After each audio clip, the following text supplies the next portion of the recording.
On today's Apple Daily, Apple owns new device activations on Christmas Day. AirPods Pro could come in 2 different sizes. Apple's keyboards could get seriously magic. And iCaveAnswers, does Apple have time for M1X before M2 arrives?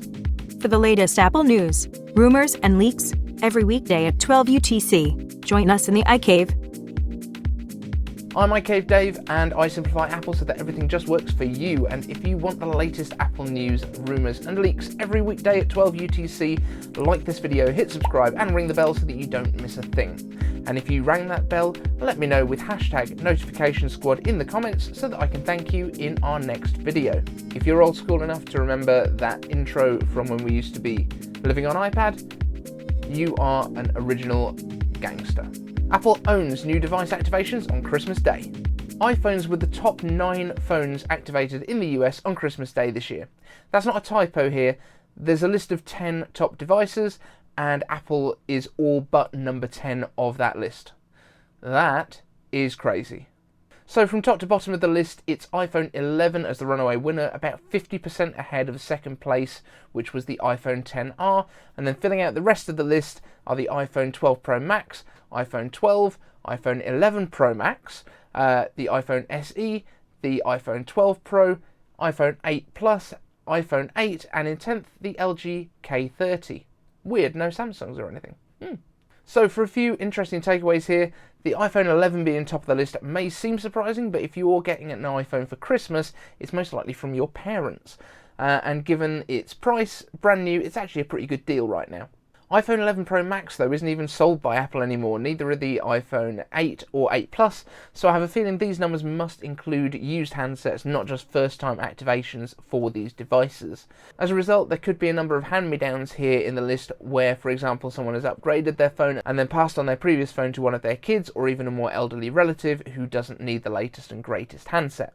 But the fact that the iPhone 8 is still here being activated when it was released alongside the iPhone X in 2017 shows how Apple's handsets are still very useful for a long time after release.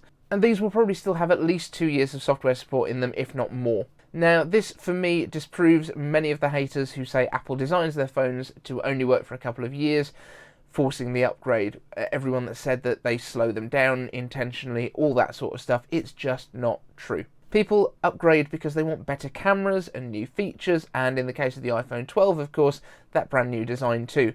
But these older phones are still perfectly serviceable. I've actually got an iPhone 8 right here that I use for work, and while the battery has probably seen better days, it doesn't feel old to use at all, never misses a beat in terms of performance, but yes, the camera does suck hard compared to the more modern iPhones. But literally, as I'm speaking to you, I am reading this off of the iPhone 8, which is running my teleprompter. One last point, iPhone 12 mini didn't make the list, but we've heard that it's only making up around about 5% of iPhone sales right now. I'd still argue that this will increase over time as people with less excitement about what phone they're using begin to get offered free upgrades and just choosing the cheapest current generation iPhone. But for the first couple of months, the rush to upgrade is generally those who are more enthusiastic about what they use, so there's no real surprise that the smallest version with the smallest, shortest battery life is not the model that these customers are flocking to. But did you get a new iPhone in the past couple of months? If so, let me know what you got in the comments, and include the colour too. That would be interesting to know. AirPods Pro could come in 2 different sizes.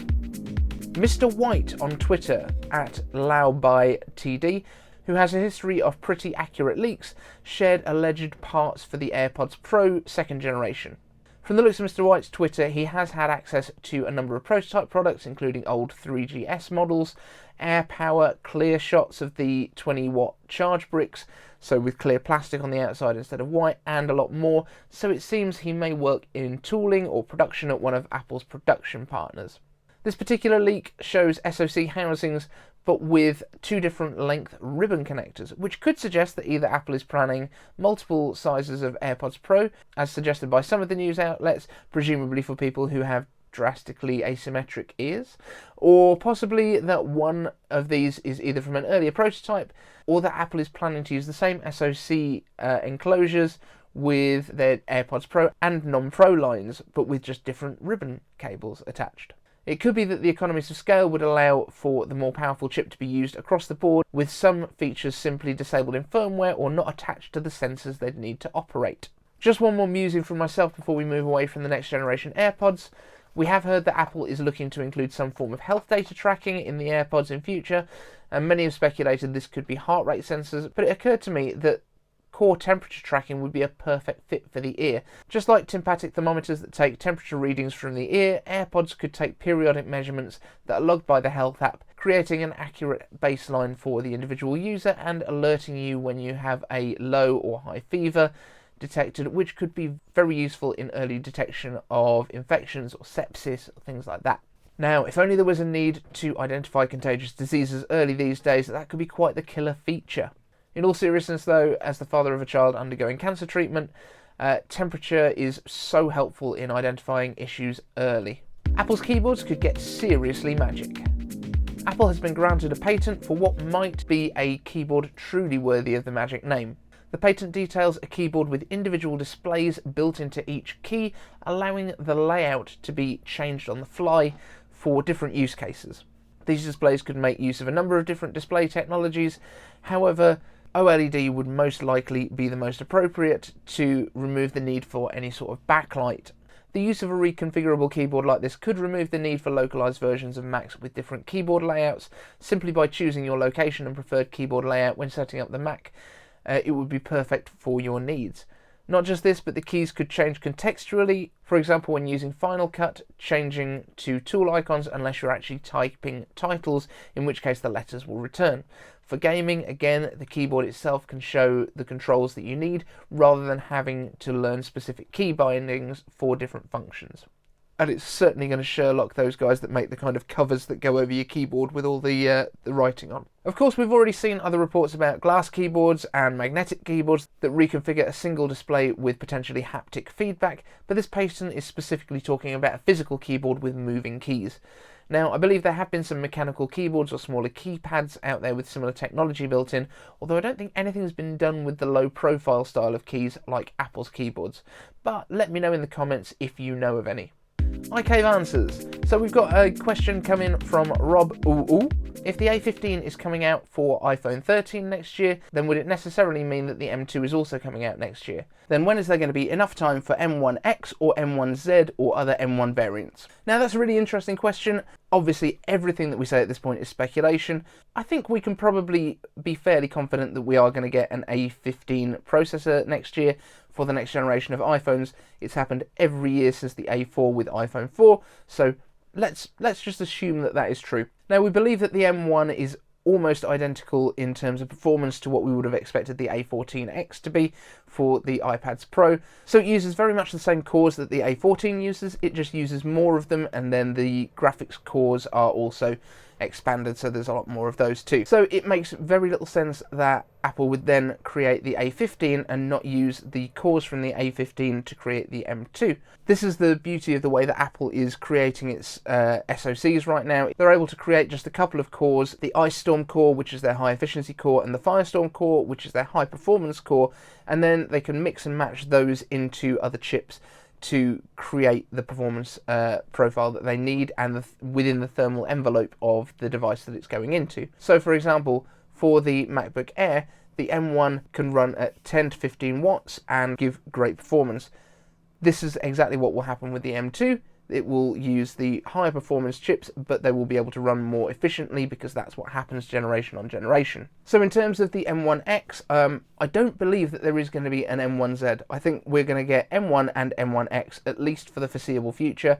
I think if we are going to start talking about Z chips, that will purely be for when we're talking about Mac Pro, and I don't think we really need to worry about that just at the moment. But in terms of the M1X, I think the thought process is that it is going to be very much the same as the M1, but with more of those cores. So we're looking at either a 12-core or a 16-core processor using exactly the same cores. So all the development is done. It's just a case of designing the die to take more of these cores and be able to dissipate that heat. So I think hopefully that kind of covers the question. So rather than what Apple had been doing in the past from the I think it was the A8 was the first one that got an X variant, the A8, A9, A10 and A11 and A12 all got X variants. The A13 was a bit of a glitch where there wasn't an X variant made, which I think is what's thrown a lot of people off, thinking that the higher end iPads are only getting 18 to 24 month refreshes. I don't believe that's designed to be the case. I think the only reason that we didn't get an A13X is because